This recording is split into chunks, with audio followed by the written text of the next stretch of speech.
Hello दोस्तों, तो स्वागत है आपका एक और नए वीडियो में। इस वीडियो में हम लोग देखने वाले हैं क्लास 10th का केमिस्ट्री चैप्टर 2 है, जिसका नाम है अम्ल क्षार एवं लवण, और यह वीडियो पार्ट 2 होगा हमारा। तो सबसे पहले हम आपको बता दें कि इसके पहले वीडियो में यानी वीडियो पार्ट 1 में हम लोग यहाँ तक पढ़ चुके थे कि आखिर जो है अम्ल जो है क्या है, क्षार क्या है, ये सब जो है हम लोग पढ़ चुके थे। यहाँ हम क्षार तक बता चुके थे। अब हम लोग को यहाँ पढ़ना था कि आखिर जो है सूचक यानी इंडिकेटर्स क्या होता है। तो चलिए हम लोग इसको जान लेते हैं कि आखिर जो ये इंडिकेटर है आखिर जो है क्या होता है और इंडिकेट किस चीज को करता है। तो देखिए यहाँ लिखा गया है, सूचक की सी दिए गए विलयन में अम्लीयता क्षार की उपस्थिति दर्शाते हैं। इनका रंग या गंध अम्लीय क्षारक माध्यम में बदल जाता है। जैसे यह क्या है, आप यहाँ पे समझिए। देखिए यह अम्लीय या क्षारीय की उपस्थिति को बताता है। जैसे मान लेते हैं कि यहाँ पे जो है हमारा नमक, मान लेते हैं कि नमक है, तो नमक आखिर जो है वह नमक अम्ल है कि क्षार है, यही बताता है। या कोई भी वस्तु, या हम लोग जैसे मान लेते हैं कि कोई भी खाने पीने का जो है सामान है वह अम्लीय है कि क्षारीय है, वही बताता है। तो यह किस आधार पर बताता है? रंग के आधार पर, गंध के आधार पर यह क्या करता है? सूचित करता है। तो ये हम लोग जाने कि यह जो है सूचक यानी इंडिकेटर्स क्या होता है। चलिए अब हम लोग यहाँ पे जान लेते हैं कि आखिर जो सूचक है वह सूचक के प्रकार भी है। तो सूचक के प्रकार आखिर कितने प्रकार के सूचक है? देखिए सूचक जो है 3 प्रकार के होते हैं। एक में प्राकृतिक सूचक, दूसरा कृत्रिम सूचक, तीसरा गंधीय सूचक। अब आप लोग कहिएगा कि प्राकृतिक सूचक तो हम समझ लेते हैं कि जो प्रकृति द्वारा बनाया। गंधीय सूचक वो होता है जो गंध से समझ में आता है। लेकिन जो ये कृत्रिम सूचक क्या है? देखिए कृत्रिम का मतलब जो अपना से क्या हो बनाया हुआ, उसको हम लोग क्या कहते हैं? कृत्रिम सूचक या संश्लेषित सूचक कह सकते हैं। अब देखिए यहाँ जो है लिखा गया है कि प्राकृतिक सूचक आखिर जो है यह क्या होता है, इसको समझिए। देखिए ये पौधों में पाए जाते हैं। क्या होता है कि प्राकृतिक जो सूचक होता है पौधों में पाया जाता है। यह जो है लिखा गया आगे, लिटमस, लाल पत्ता गोभी, हाइड्रेजिया पौधे के फूल, हल्दी, ये सब क्या है? प्राकृतिक सूचक है। दूसरा है कृत्रिम सूचक। इसमें लिखा गया है ये रासायनिक पदार्थ हैं, जैसे मेथिल ऑरेंज और फिनोल जो है फिनोल्फ्थेलिन, ये सब क्या है? रासायनिक है पदार्थ है और कृत्रिम सूचक है। गंधीय सूचक में इन पदार्थों की गंध अम्लीय या क्षारक माध्यम में बदल जाती है, जैसे प्याज, लौंग, तेल, ये सब क्या हो गया? ये सब गंधीय सूचक हो गए। अब हम लोग यहाँ पे समझते हैं कि आखिर जो है प्राकृतिक सूचक में, यहाँ देखिए जो भी दिया गया है प्राकृतिक सूचक यह है। अब कौन जो है रंग के आधार पर अम्ल के साथ बदलता है यानी परिवर्तित होता है, और कौन जो है रंग जो है वह क्षार के साथ क्या होता है? परिवर्तित होता है। देखिए यहाँ लिटमस जो है, लिटमस है वह क्या होता है? अम्ल के साथ लाल हो जाता है और क्षार के साथ नीला हो जाता है। दूसरा है लाल पत्ता गोभी का रस, जो है अम्ल के साथ लाल हो जाता है और क्षारक यानी क्षार के साथ हरा हो जाता है। ठीक है। अगला है तीसरा कि हल्दी, जो हल्दी आप जो देखते होइएगा जो मसाले में यूज होता है, हल्दी यानी टर्मरिक जिसको हम लोग कहते हैं। तो जो हल्दी है वह जब उसमें हम लोग क्या करते हैं? अम्ल मिलाते हैं तो उसका जो है कोई बदलाव नहीं होता है, और जब हम क्षार में मिलाते हैं तो वह लाल टाइप का हो जाता है। यहाँ चौथा है हाइड्रेजिया के फूल का रस, जो है हाइड्रेजिया एक फूल है, उसका रस जो होता है अम्ल के साथ नीला हो जाता है और जो है क्षार के साथ गुलाबी हो जाता है। आगे हमारा यहाँ कृत्रिम सूचक। तो कृत्रिम सूचक में हमारा जो है फिनोल्फ्थेलिन है। फिनोल्फ्थेलिन आखिर क्या है? तो देखिए फिनोल्फ्थेलिन जो है वह अम्ल के साथ क्या हो जाता है? रंगहीन हो जाता है, मतलब उसमें कोई रंग नहीं दिखता है, और साथ में जो है क्षार के साथ गुलाबी हो जाता है।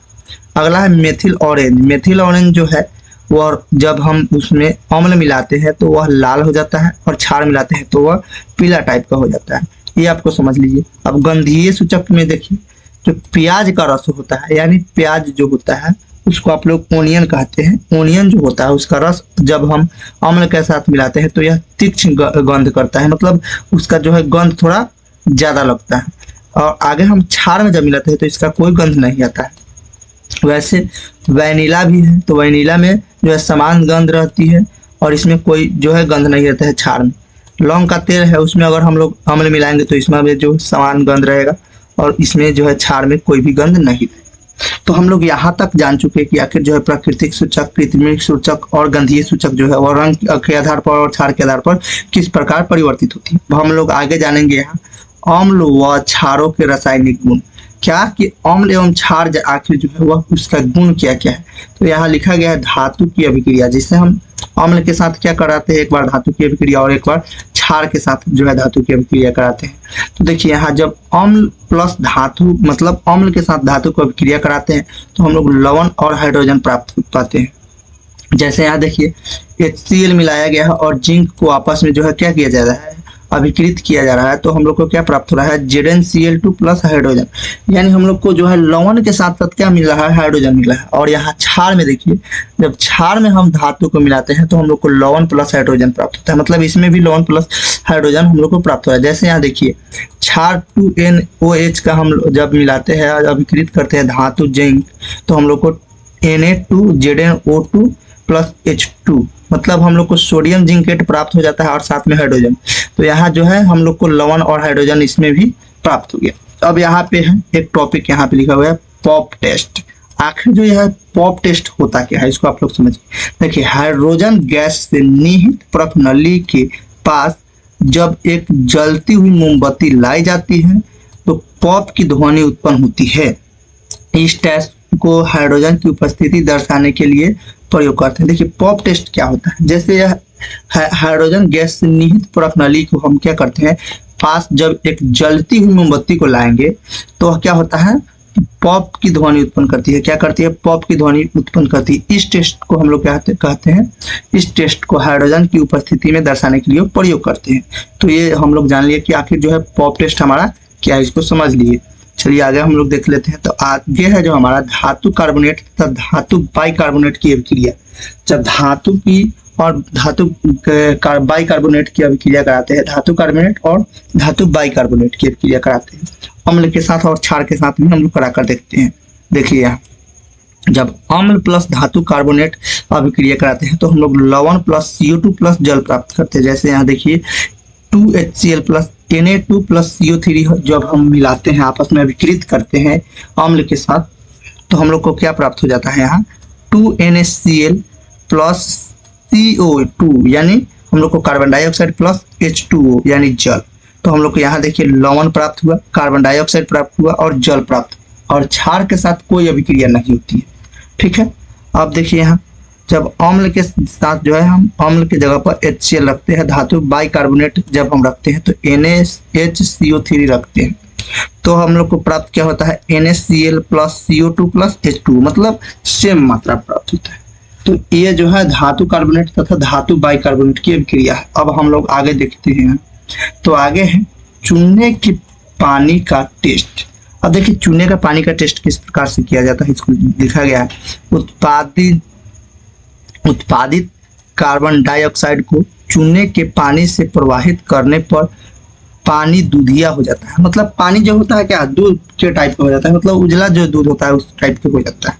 जैसे CaOH का होल 2 प्लस CO2 जब आपस में अभिकृत करते हैं तो हम लोग को CaCO3 प्लस H2O प्राप्त होता है, यानी सफेद अवक्षेप प्राप्त हो जाता है। जब अधिक मात्रा में हम CO2 प्रवाहित करते हैं तब देखिए CaCO3 हम जब करते हैं, CaCO3 प्लस H2O करते हैं प्लस कार्बन डाइऑक्साइड, तो हम लोग को क्या प्राप्त होता है, जो है CaH2CO3 का होल 2 यानी जल में घुलनशील हो जाता है। अब हम लोग के यहाँ तक तो समझ लिया, अब हम लोग को आगे समझना है कि अम्ल एवं क्षार की परस्पर अभिक्रिया क्या होती है। तो देखिए जब अम्ल और क्षार आपस में जब हम क्या करेंगे, मिलाएंगे यानी अभिकृत करेंगे, तो हम लोग को लवण और प्लस जल प्राप्त होगा। क्या प्राप्त होगा, अम्ल जब क्षारक के साथ अभिक्रिया करेंगे यानी क्षार के साथ अभिक्रिया करेंगे तो लवण प्लस जल हम लोग को प्राप्त होगा। अब देखिए उदासीनीकरण अभिक्रिया है, लिखा गया है कि आखिर उदासीनीकरण अभिक्रिया क्या होता है, इसको समझिए। जब अम्ल द्वारा क्षारक का प्रेक्षित प्रभाव तथा क्षारक द्वारा अम्ल का प्रभाव समाप्त हो जाता है और परिणाम स्वरूप लवण और जल प्राप्त होते हैं तो उदासीनीकरण अभिक्रिया होती है। देखिए इसमें कहा क्या जा रहा है, आप लोग समझिए। जब अम्ल द्वारा क्षारक का जो है प्रेक्षित प्रभाव तथा क्षारक द्वारा अम्ल का प्रेक्षित प्रभाव समाप्त हो जाता है और परिणाम स्वरूप लवण और जल प्राप्त होता है तो हम लोग उसको क्या कह सकते हैं, उदासीनीकरण अभिक्रिया कहते हैं। उदाहरण के तौर पर यहाँ देख लीजिए आप लोग, NaOH प्लस HCl को अभिक्रिया कराते हैं तो हम लोग को NaCl प्लस H2O प्राप्त होता है। यहाँ देखिए, जब प्रबल अम्ल और दुर्बल क्षारक हम अभिक्रिया कराएंगे तो अम्लीय लवण प्लस जल प्राप्त होगा। दुर्बल अम्ल और प्रबल क्षारक अभिक्रिया कराएंगे तो हमको क्षारीय लवण प्लस जल प्राप्त होगा। प्रबल अम्ल प्लस प्रबल क्षारक प्राप्त जो हम लोग अभिक्रिया कराएंगे तो उदासीन लवण प्राप्त होगा प्लस जल। दुर्बल अम्ल और वहाँ दुर्बल क्षारक जब हम प्राप्त करेंगे, मतलब अभिक्रित करेंगे, तो हम लोग को उदासीन लवण प्लस जल में प्राप्त हो जाएगा। अगला है अम्लों के साथ धात्विक ऑक्साइड की अभिक्रिया। तो इस टॉपिक को हम लोग क्या करेंगे, इस टॉपिक को हम लोग यहीं पे देख लेंगे। तो देखिए, धात्विक ऑक्साइड प्लस अम्ल जब हम आपस में अभिक्रित करते हैं तो लवण प्लस जल प्राप्त होता है। जैसे यहाँ CuO प्लस 2HCl जब हम क्रिया करा रहे हैं तो हम लोग को CuCl2 प्लस H2O प्राप्त होता है। यानी कॉपर क्लोराइड के बनने से विलयन का जो है नीला रंग हो जाता है। विलयन का क्या हो जाता है, नीला रंग हो जाता है। आगे लिखा गया है, धात्विक ऑक्साइड की प्रवृत्ति क्षारीय होती है क्योंकि ये अम्ल के साथ क्रिया करके लवण और जल बनाते हैं। उदाहरण के रूप में यहाँ देखिए, CuO है, मैग्नीशियम ऑक्साइड है, ये सब है। आगे है अधात्विक ऑक्साइड की क्षारों के साथ अभिक्रिया।